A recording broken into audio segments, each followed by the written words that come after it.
بسم اللہ الرحمن الرحیم۔ پیارے پیارے عزیز دوستو، السلام علیکم ورحمۃ اللہ تعالی وبرکاتہ۔ دوستو، میں امید کرتا ہوں آپ تمام تر حضرات خیر و عافیت سے ہوں گے اور آپ پر اللہ رب العزت کا احسان عظیم ہوگا۔ صلاۃ و سلام ہو سرکار دو عالم صلی اللہ تعالی علیہ وسلم پر، اور صلاۃ و سلام ہو آپ کی آل پاک پر۔ تو ناظرین، آج ہم آپ کی خدمت میں ایک بہت ہی اچھی سورہ لے کر حاضر ہوئے ہیں، یعنی کہ قرآن مقدس کا دل لے کر حاضر ہوئے ہیں۔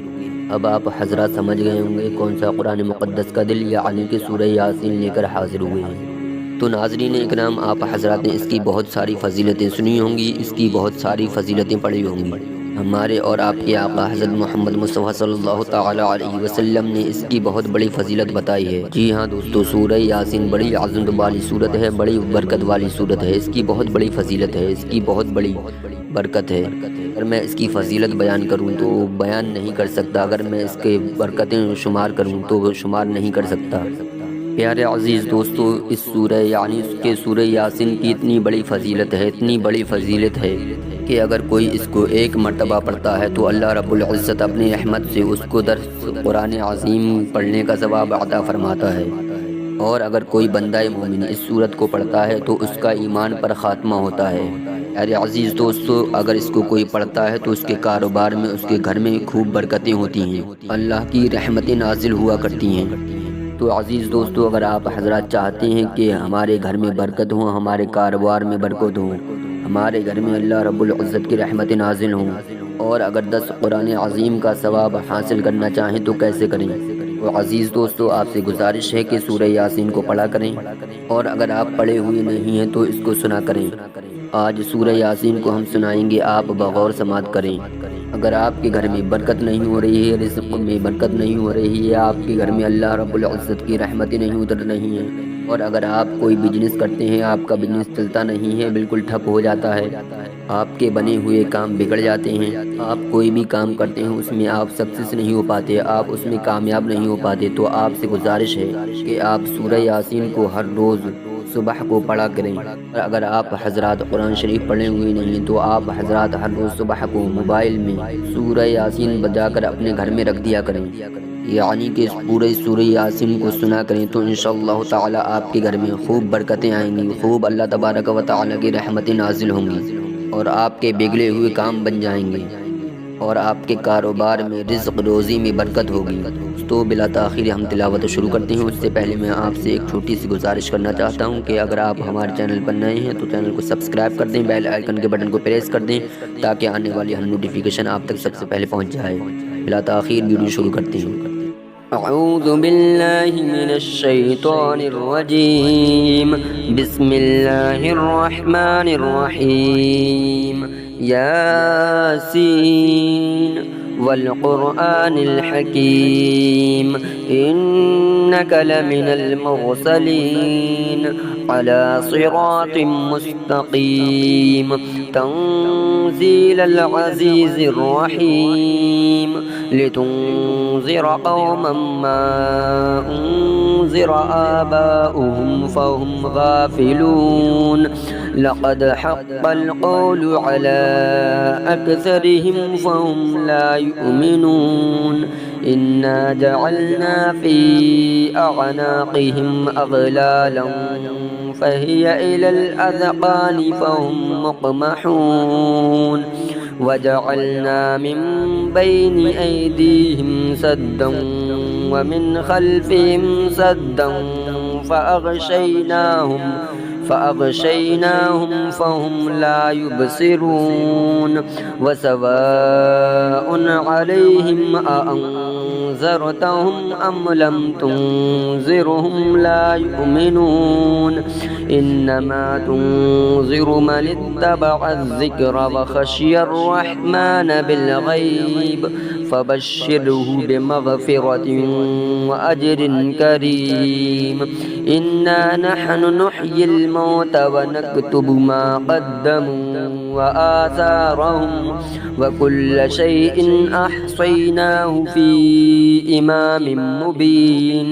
واضرب لهم مثلا أصحاب القرية إذ جاءها المرسلون، إذ أرسلنا إليهم اثنين فكذبوهما فعززنا بثالث فقالوا إنا إليكم مرسلون قالوا ما أنتم إلا بشر مثلنا وما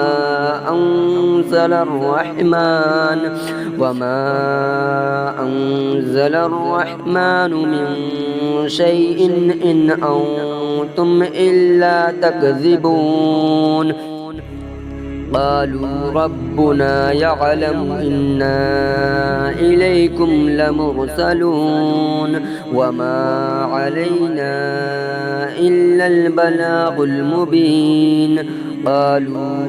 إنا تطيرنا بكم لئن لم تنتهوا لنرجمنكم وليمسنكم منا عذاب أليم قالوا طائركم معكم أئن ذكرتم بل أنتم قوم مسرفون وجاء من أقصى المدينة رجل يسعى قال يا قوم اتبعوا من لا يسألكم أجرا وهم مهتدون وما لي لا أعبد الذي فطرني وإليه ترجعون أأتخذ من دونه آلهة إن يردني الرحمن بضر لا تغني عني شفاعتهم شيئا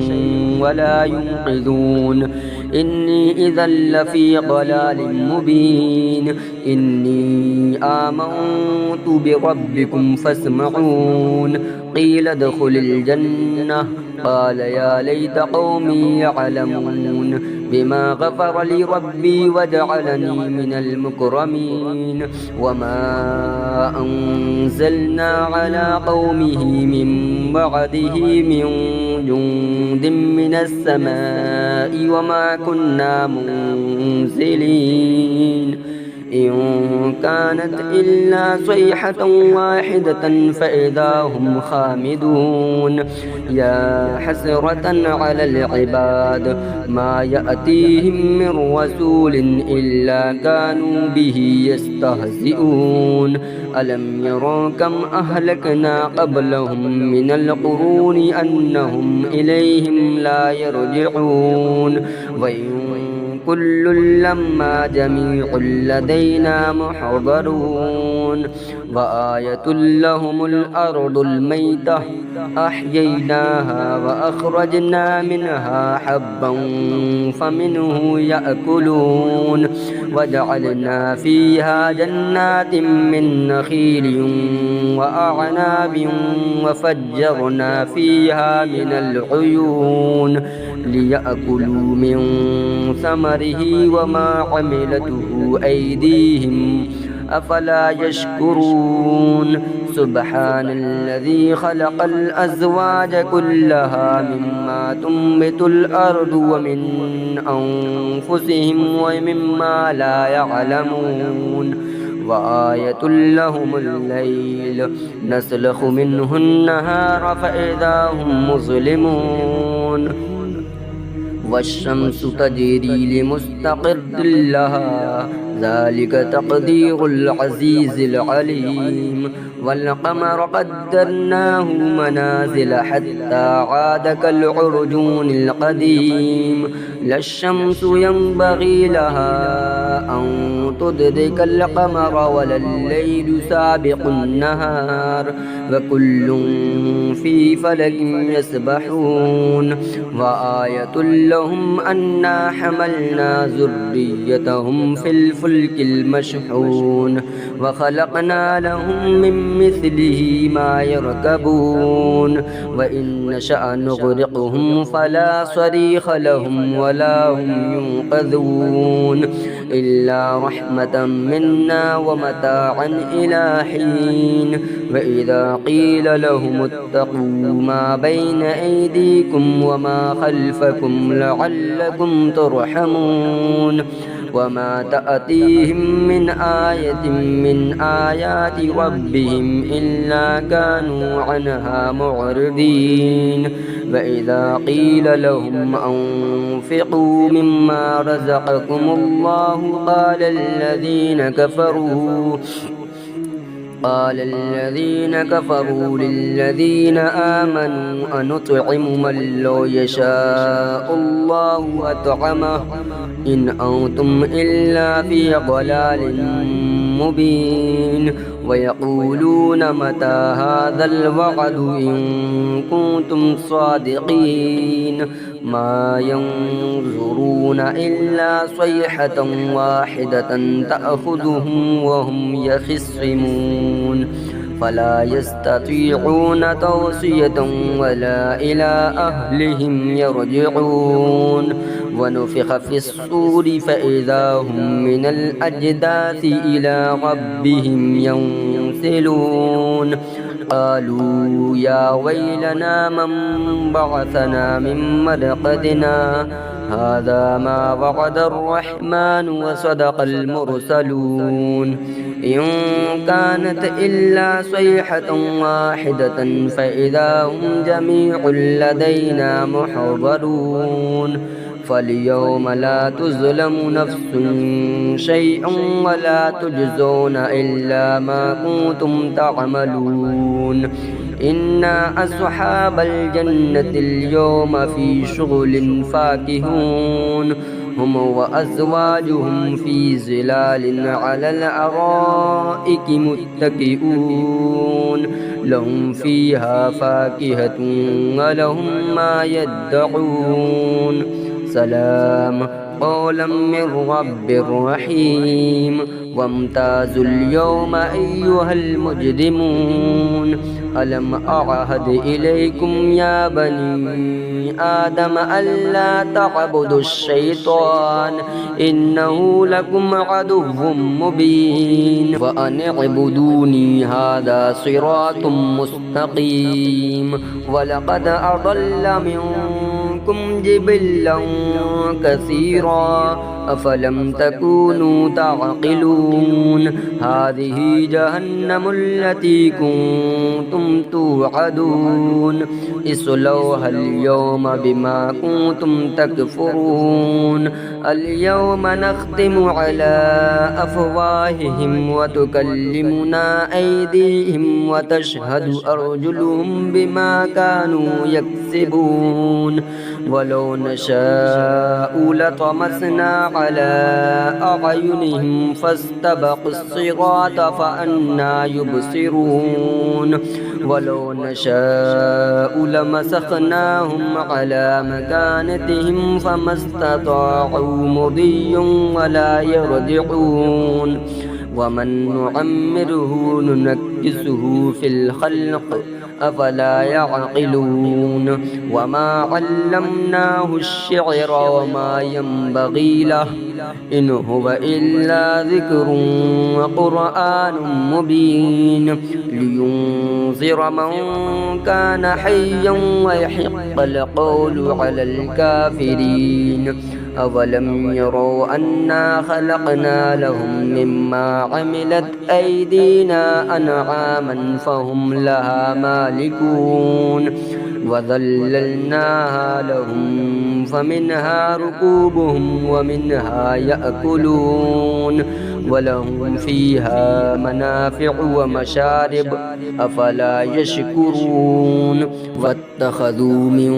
دون الله آلهة لعلهم ينصرون لا يستطيعون نصرهم وهم لهم جند محضرون فلا يحزنك قولهم إنا نعلم ما يسرون وما يعلنون أولم ير الإنسان أنا خلقناه من نطفة فإذا هو خصيم مبين وضرب لنا مثلا ونسي خلقه قال من يحيي العظام وهي رميم قل يحييها الذي أنشأها أول مرة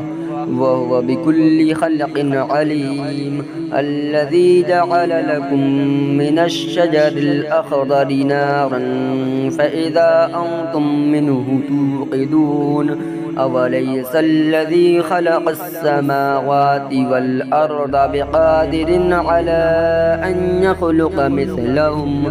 بلى وهو الخلاق العليم. إنما أمره إذا أراد شيئا أن يقول له كن فيكون. فسبحان الذي بيده ملكوت كل شيء وإليه ترجعون. صدق الله العظيم.